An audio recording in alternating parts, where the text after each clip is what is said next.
Tat Sat Om. Peace, peace, peace. Alright, welcome. So today we are going to talk about love. What common people believe, common people think love as we are going to see what is the background of what common people think that what is love and attraction, and what is love not, what is not love, and what is actually love, and what is the highest love. So we are going to talk about it. So follow it carefully. This deeper we are going to deep inside. What we commonly think about that we call about so-called love and attraction. We often mix up these two words, attraction and love, and we create a confusion here. We commonly assume to think that love is a relationship between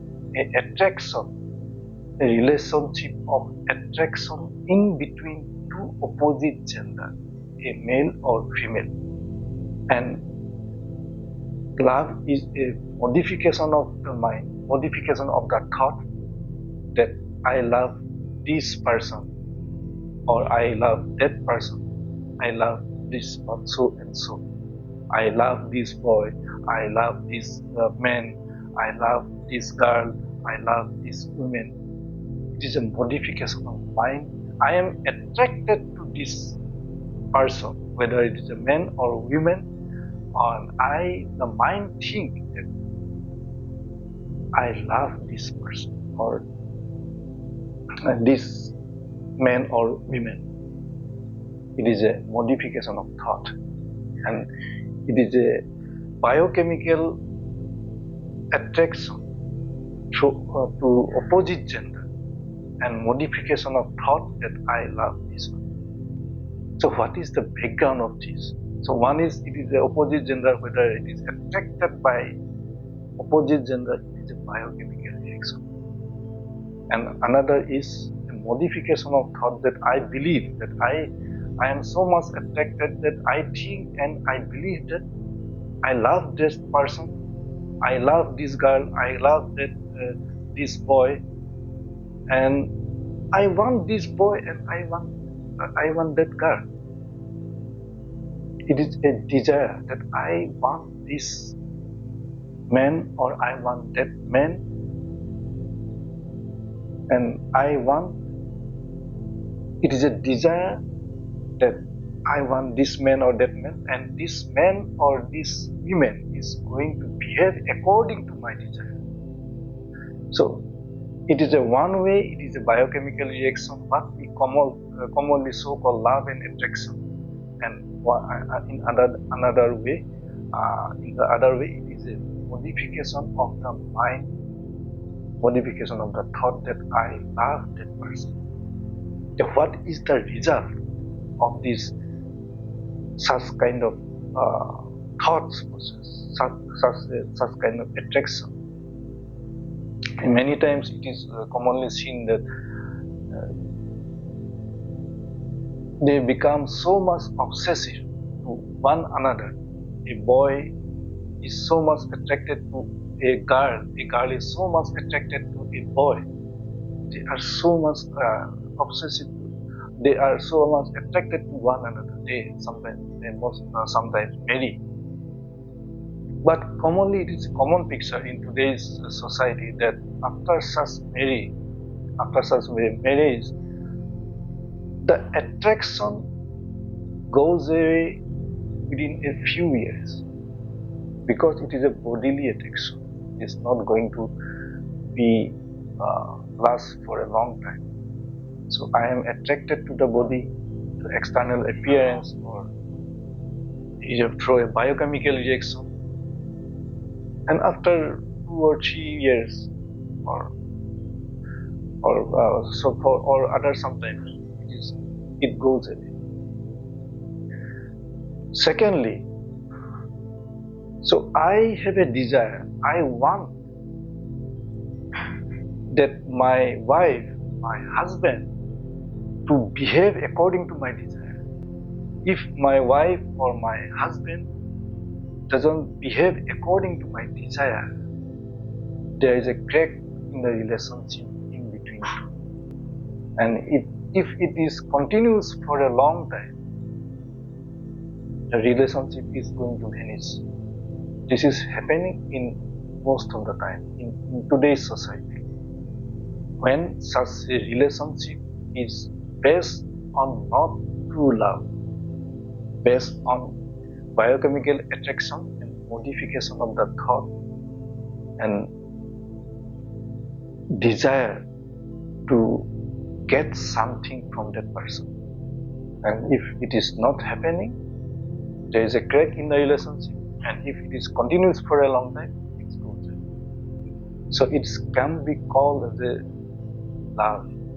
Rather, it is a biochemical attraction, and it is a desire of the mind that I want this person, I want this man, I want this woman, and I want this man or woman behave according to my desire. It is a biochemical reaction, and it is a modification of the thought and desire of the mind. So what is true love? True love is a identification. True love is identification with me, a something, a person, a human being, or a other living being. It is a identification with me. Like a mother identify her child with her. I identify a pet, a dog with me, and I care for my dog. It is an identification, and when I identify a person or human being or a other living being, or it may be a thing also, I care for that. When I identify someone as my wife or as my husband, I care for that one. I identify a gadget with me and I take care of that gadget. So it is an identification. And when I can identify someone with me, I take care of that one. So it's normally this strong attraction and strong desire take our thought away. We are unable to identify that what is happening here. This is the result of today's society. So next, what is highest love? Highest love is self-love. Remember, we identify something, someone with ourselves. Then we care for that one. Here is a beautiful verse in Brihadaka Upanishad where says Yajnavalkya says to his wife, we are going to read this one. So he said, "It is not for the sake of the husband, oh my dear, he is loved, but for the one's own sake that he is loved.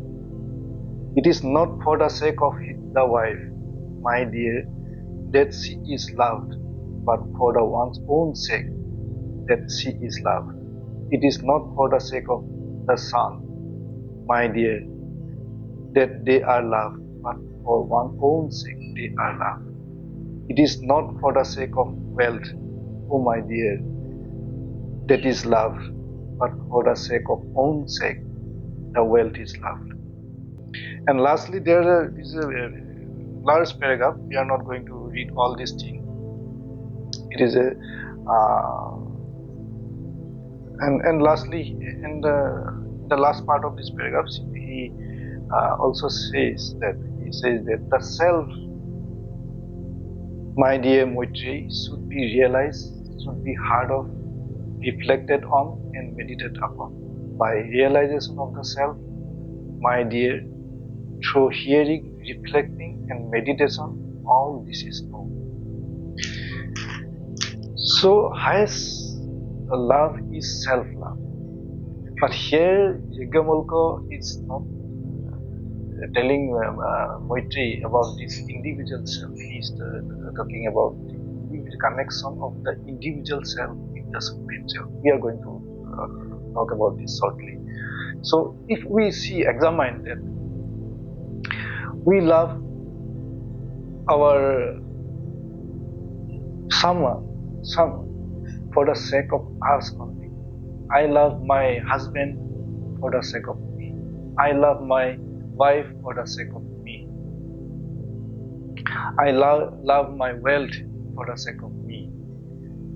And if you examine those refugees when they have to give up their house or their living area, they take their most beloved thing with them, and they have to leave their place. And when they are unable to carry their beloved thing, they give up it one by one.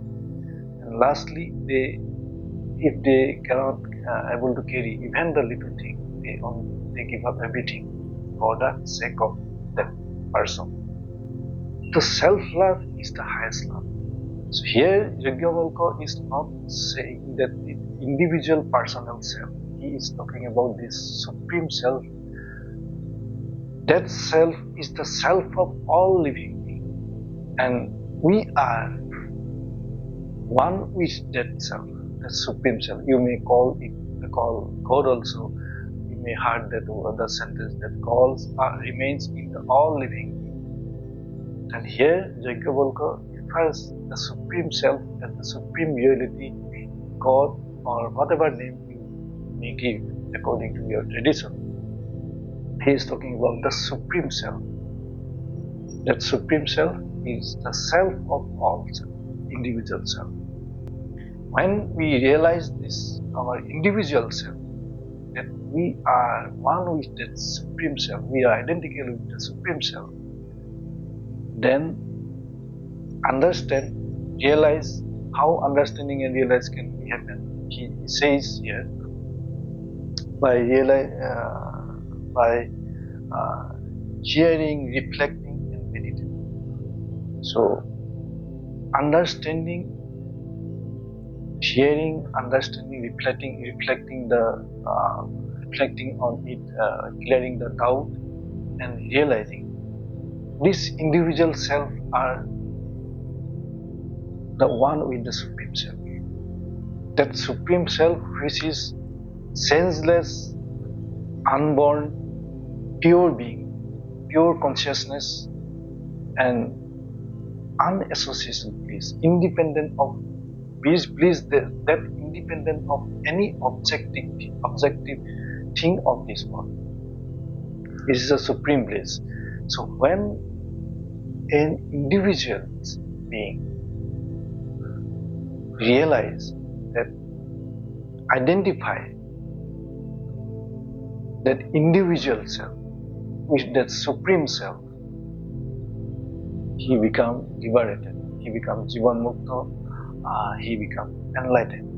Who become enlightened? The mind becomes enlightened. This is what the enlightened mind, the enlightened being, the mind of an enlightened person can identify, realize that supreme self, that individual self with the supreme self, and because of that identification, realization, and identification, that all those fear come, fear of death, fear of any sense of this world, and that enlightened being remain in supreme bliss, that unassociated bliss, which is not independent of any worldly thing, any worldly object. That's why they identify the individual self with their supreme self or God. And the same supreme self, the same self of all individual self. The same consciousness is the consciousness of all living thing, living being, sentient being. He identify all living being which that enlightened person can, mind of the enlightened person can identify all living being with him. That's why that enlightened person can identify all living being with him through the Supreme Self. And the same self is the self of all living beings. Here, Supreme Self means capital S self, and individual self means small s self. So, mind of an enlightened person identify all living beings with him. That's why enlightened person the mind of an enlightened person becomes so much loving, caring, and compassionate to other beings. The Lord Jesus tell that forgive them who actually who are hurting him to the physical body. How can anyone say like that? Lord Buddha was so much compassionate, so much loving to other beings.